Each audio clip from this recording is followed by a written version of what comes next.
My mummy says you hate foreigners. No.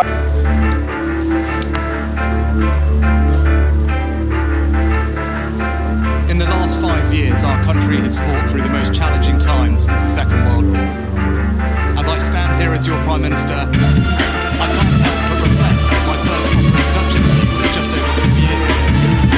I stood behind one of the podiums, upstairs in the building behind me. I told you that we faced a generation-defining moment, that we as a society could not be judged by some government action, but by the small act of kindness that we showed one another. You met that challenge, and then some, and I have never been proud of you. And when I introduced the voting scheme, I did so not because I saw a country simply in need of desperate help, albeit you were, but because I saw a country whose future hung in the balance. I could be bold and trust in the tens of millions of you at home that you would rise to the moment, or I could accept the inevitable millions of non-listeners and pick up the pieces. In truth, it was no choice. I have never and will never leave the people of this country to face the darkest of days alone. And you know that because you've seen it. As I did then, I will forever do everything in my power to provide you with the strongest possible protection I can. That is my promise to you. Because for so many of us, it's easy to forget the scale of what we've been through.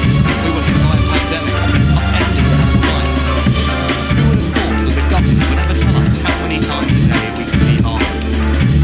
Then, just as we were recovering from COVID, war returned to Europe.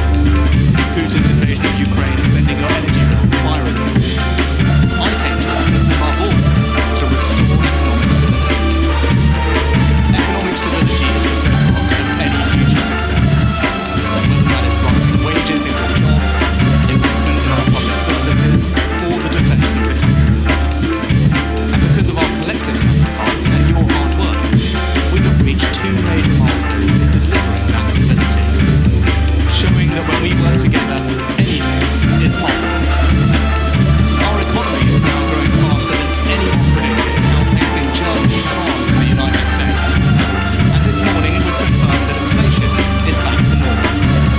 This means that the pressure on prices will ease and mortgage rates will come down. This is proof that the plan and priorities I set out are working. I recognise that it has not always been easy. Some of you will only just be starting to feel the benefits, and for some, it might still be hard when you look at your bank balance. But this hard-earned economic stability was only ever meant to be the beginning. The question now is how, and who you trust to turn that foundation into a secure future for you, your family, and our country.